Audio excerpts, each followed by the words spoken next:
right, so King Cool here with Michael from Sunflower Dead. How you doing, man? Man, I'm doing really well. How about yourself? Good. So, I understand you got a big tour coming up, is that right? Yeah, we do. And on August 23rd, we start a 2-month run with Scott Stapp from Creed and Messer. And then we'll also be doing a bunch of off dates with us and Messer. So it's probably going to be like 35, 40 shows total once it's all booked up. Awesome, man. Good for you. Thanks. So, leaves you some gap in the summertime. What are you guys going to be doing on your off time there?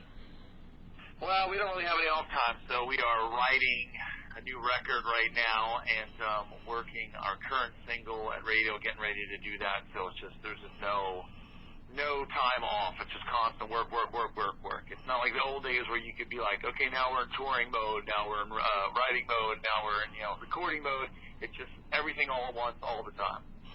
Current single's Victim, is that right? Victim was the first single. The current single that's about to come out on July 9th is called Turn Away. Oh, okay. Good for you, man. Turn Away actually is getting some press as we speak. I see it was produced by Dave Fortman, and it's released by Dave Elson's EMP label. Is that right? Yeah, that's right. Funny story with that. I guess you guys didn't really want that out as much as you Well, it just seemed like the song was kind of written at the very tail end of the writing sessions for the Coma record, and it seems like we kept trying to throw the song away for some reason. And it's what's strange about it is the whole time we're trying to throw it away, we kind of felt like it was the best thing we'd ever done, and so it's odd that we wanted to throw it out, but we tried to not use this song, and it kept coming back, and ended up making the record. Even though we hit it at the very end of the record, but it made the last track, it still ended up being a radio single. So, it's like, it just seemed like the song from day one had a life of its own, no matter how many times we tried to trash it. How'd you guys hook up with Elson? Our manager just hit him up when he was shopping the records to labels, and we've also been friends with Elson's partner, Tom Hazard, for, 20 years. So this is kind of like, when the record was shopped to them, Hazard was like, yeah, we're interested. And we were like, all right, let's do it. Yeah, he's a good dude. We met up with him on one of his Bass Story shows. Oh, cool. Yeah, it's pretty interesting. I enjoy seeing him in a small place, instead of arenas and whatnot, and having him do those stories and everything like that. Yeah, you kind of get to hear things from his point of view. It's interesting, and he's busting his ass. He's about to go out on another Bass Story tour. I think they start this week or next week because he has his solo record coming out. So always working. It's fucked up with Dave Mustaine, huh? I know, it's really sad, but I have a really good feeling. I think he's going to pull through. It sounds like it. I mean, everything that they're talking about back and forth has seemed very positive. So hopefully, the best to him. Yeah, I know. I mean, that's all you really can be in that situation, is be positive. I mean, I think, when you just, positive energy doesn't fix everything, but it sure helps a lot. Oh, for sure. And it's just one of those things, I mean, with the throat, you got to, hopefully, pulling through is the number one thing, but secondly, is the voice going to be the same? It's funny. We toured with a band a couple of years back called Shaman's Harvest, good friends of ours, and their singer's going through the same thing. He's had, I think, throat cancer 3 times or something, and he was literally doing chemotherapy while he was on the road touring, and he was still singing every night. So he would be like, doing the chemotherapy, throwing up, going through all that, and then walking on stage. It was pretty impressive. So, and I don't know how much it affected his voice, but he sure was a trooper about it. It definitely affected stamina. Good for him. Yeah, I know. Crazy. Tough. He's a tough son of a bitch.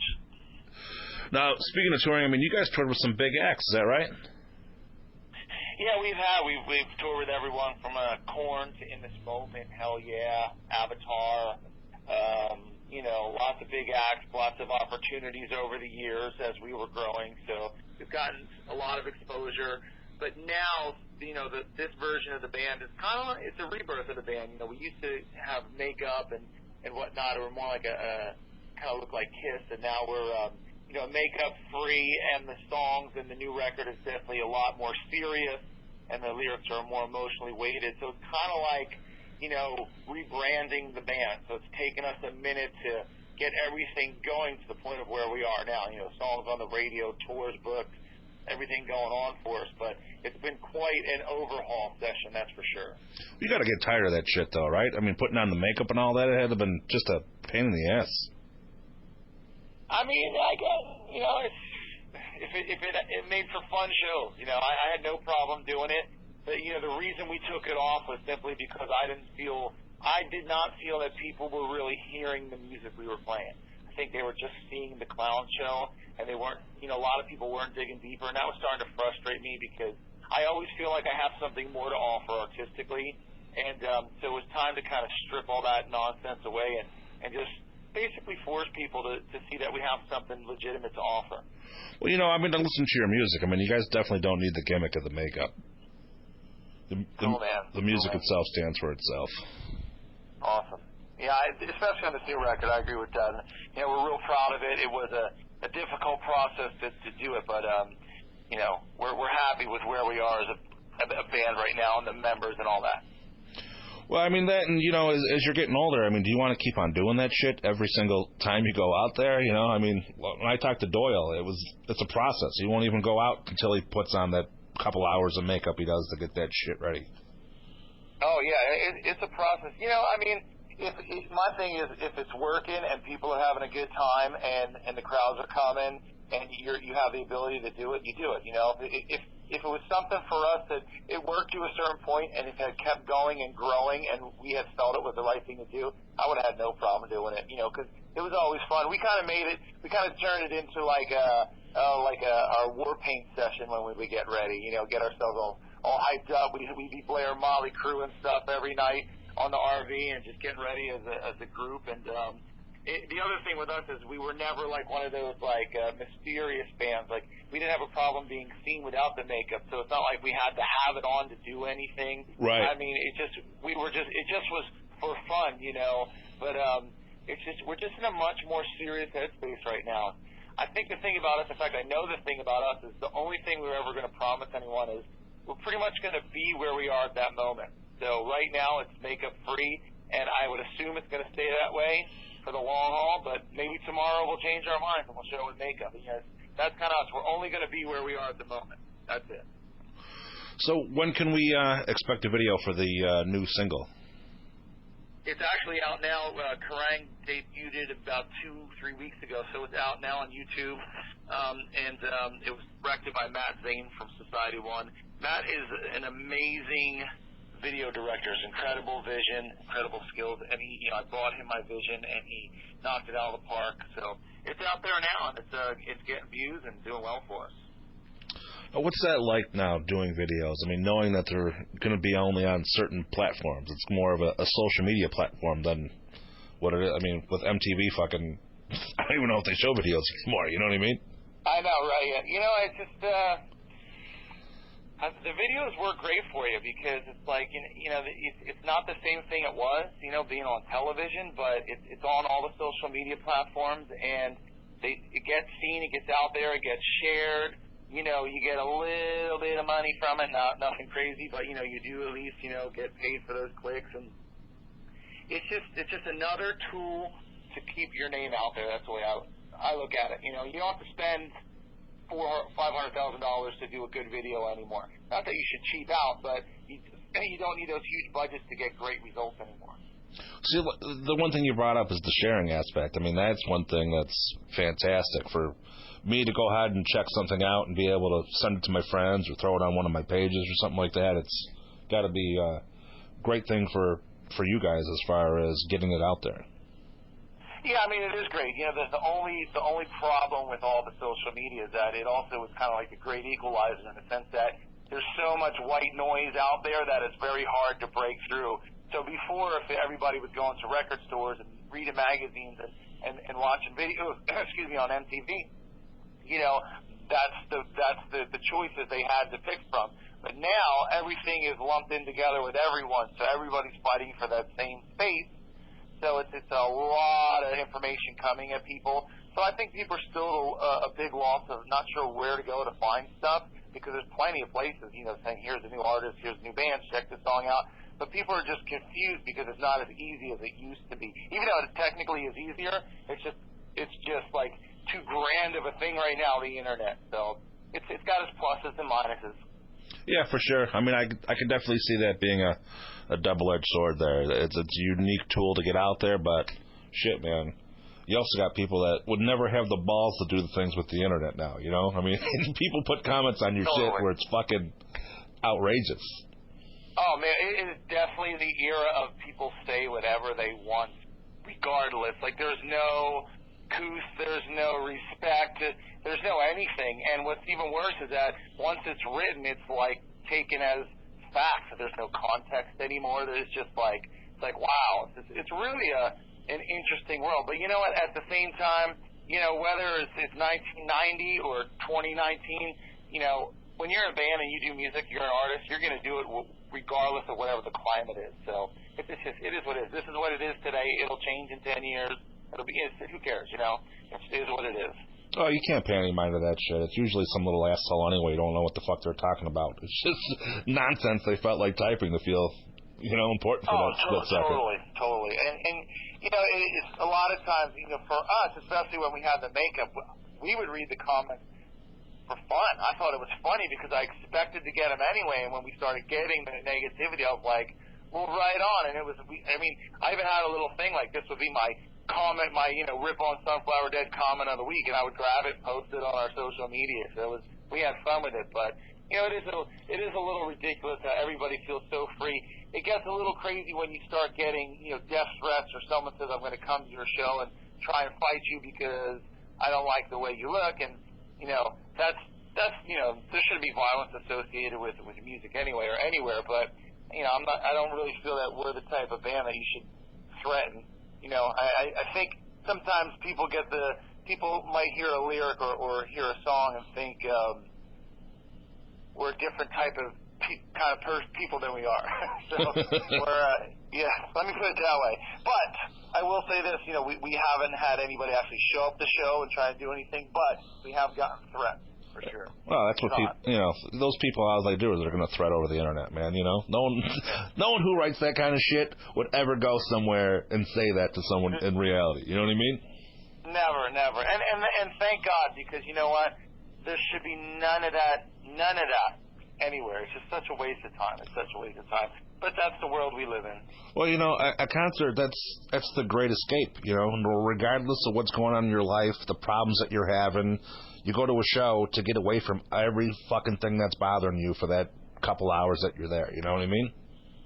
100%, and it's the same, and that's why I think rock and metal is the same thing for the audience as it is the band members. Everybody's trying to escape and have a good time. Even if it's a serious emotional song, you're still trying to escape the everyday thing that you're going through, and that's the beauty of it, without a doubt. And that's why I think the connection between rock and metal fans and the bands and the artists is so strong. Even the haters, too.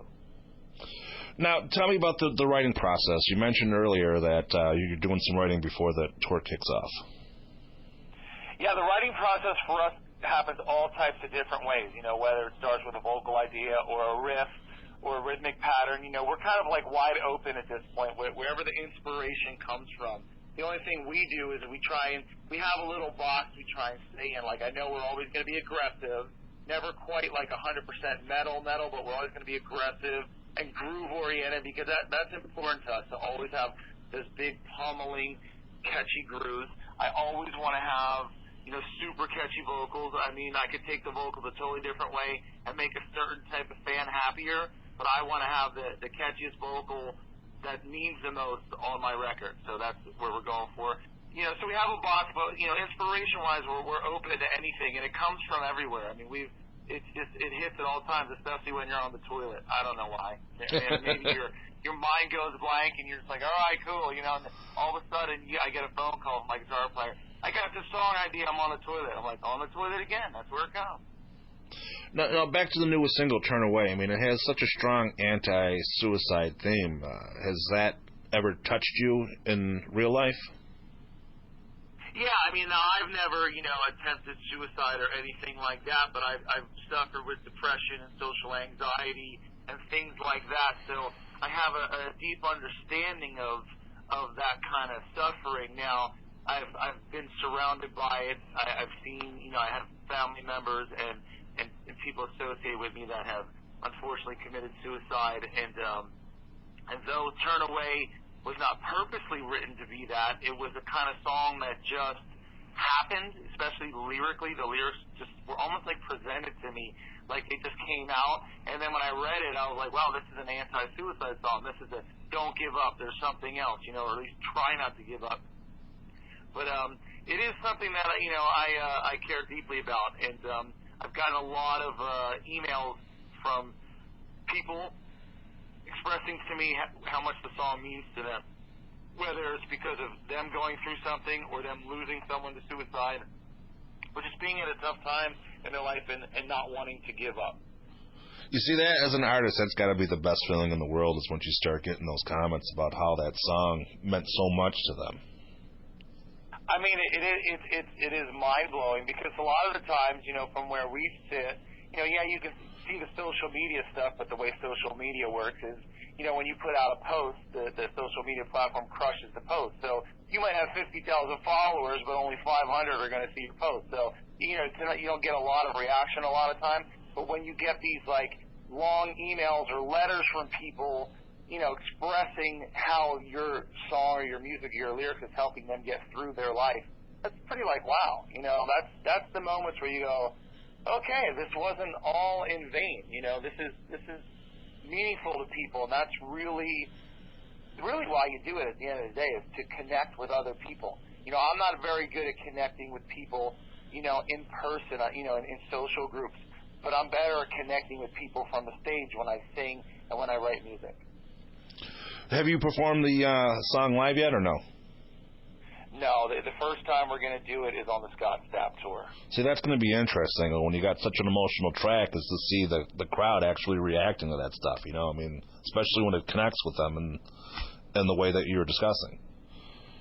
Yeah, I'm just going to hope for the best and hope that when we do it, the people that have not heard of us or heard the song, they feel something, and it makes them, whether or not they, become fans of the band, it just makes them go and think or something. I hope we get some kind of reaction from them, and I think we will. But like I said, we haven't done that one live. We've done Victim live a bunch, and it goes over great. And I got a lot of emails on that one from people. But Turn Away is a little different. Definitely a little. It's really. It's a tough subject. Suicide. It's a tough subject. No matter what side of it you're on, it's tough, because you don't really know what somebody's going through inside to get to that point, to feel like there's nothing left they have to give up. It's easy to say, oh, we'll keep going, but you don't really know what somebody's going through. You never know what's going on inside someone's heart and head and their spirit. No, look at what happened in the past couple of years in rock and roll, man. You would have never expected out of those people. Right? You would have never expected it. Chris Cornell, Chester Bennington, come on. Who would have expected? Really? It was both were, when I found out, just like everyone else, completely devastated to hear that. But it's just, you never know what's going on, how people are suffering. And I know people that are artists, we all come from a place of suffering, but still, you hope that people have it in check somewhat. You would think, but like you said, you never know what's going on with a person. You never know. And that's why you have to keep expressing it. Just like with all the issues that are out there today, they have to constantly be brought into the light so people can talk about it, understand it, be educated on it, be aware of it, no matter what the issue is, suicide or whatever, the more these things are spoken about, the more people are aware of it, the better they have a shot at dealing with it. Because the biggest thing I think with suicide is somebody feels so alone and empty, I would assume, that they feel there's nothing left. But, if you're made aware that you're not alone, there is help. Maybe some people will get some help and be able to fight through it. Hopefully. Well, hopefully your track's definitely going to help a lot of people. So good for you on that aspect.